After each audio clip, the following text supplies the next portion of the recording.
آج نوجوانوں کا، بزرگوں کا یہ جذبہ دیکھ کے مجھے یقین ہو چکا ہے کہ وہ وقت دور نہیں ہے جب خلافت عثمانیہ کا پرچم دوبارہ ملا عمر مجاہد کا دور واپس آنے والا ہے انشاءاللہ،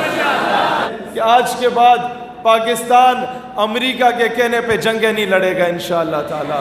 آج کے بعد پاکستان اپنے فیصلے خود کرے گا، اور جب یہی جذبہ رہا تو انشاءاللہ تعالی پاکستان وہی جہاد کرے گا جسے جہاد کہتے ہیں انشاءاللہ تعالی۔ کشمیر کا فیصلہ آدھا گھنٹہ کھڑے ہو کے احتجاج کرنے سے نہیں ہوگا، عملی طور پہ ہوگا انشاءاللہ۔ یہاں میں نے وہ پرچم دیکھا کلمے والا، اور مجھے یاد آ گیا وہ افغانستان کا دور۔ میں انہی کو، ان غازیوں کو میں یہ بات بتانا اس لیے ضروری سمجھتا ہوں کہ آج تک ہمیں یہ کہا گیا کہ پیسے نہیں ہیں، ہم غریب ہیں، ہم منگتے ہیں،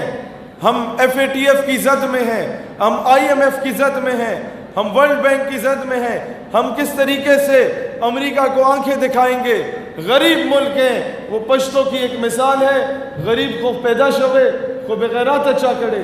کہ غریب ہونے میں اور بغیرت ہونے میں بڑا فرق ہے بھائی جان۔ غریب ملا عمر مجاہد بھی تھا، غریب افغان طالبان بھی تھا، اس کے پاس ہتھیار نہیں تھا، اس کے پاس یہ سوٹیاں تھیں،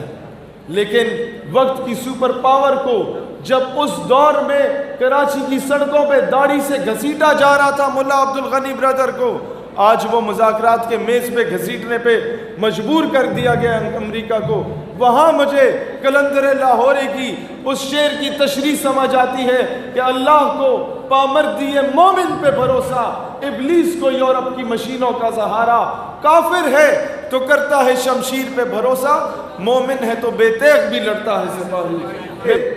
انہی مجاہدین کی نظر کہ ہم تختہ و تخت میں سے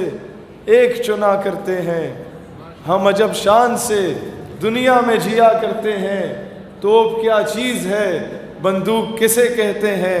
ہم تو ٹینکوں کی صفیں چیر دیا کرتے ہیں۔ اور اسی وقت سے ملتا ہے شہادت کا سبق جب اپنی ماں کی گود سے دودھ پیا کرتے ہیں۔ دوستان ذی وقار، ہمارا پچھلے 20 سالوں سے مشرف کے دور کے بعد سے رویہ معذرت خواہانہ رہا ہے۔ ہم لوگوں نے جب تک دلیری سے مقابلہ کرنا نہیں سیکھا، یاد رکھنا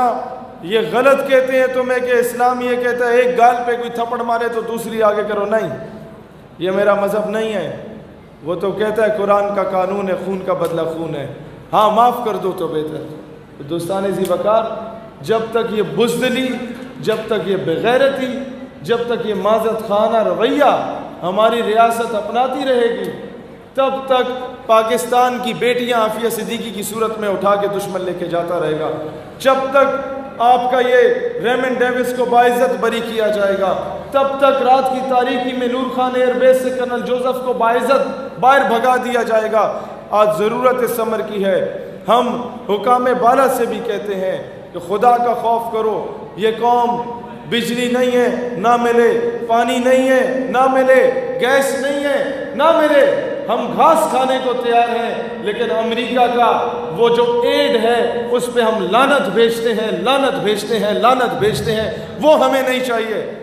امریکہ کی ایڈ کی بنیاد پر میں ہمیشہ یہ کہتا ہوں کہ قوم کی بیٹی ڈاکٹر عافیہ صدیقی ہے، قوم کی بیٹی ملالہ یوسفزئی نہیں ہے۔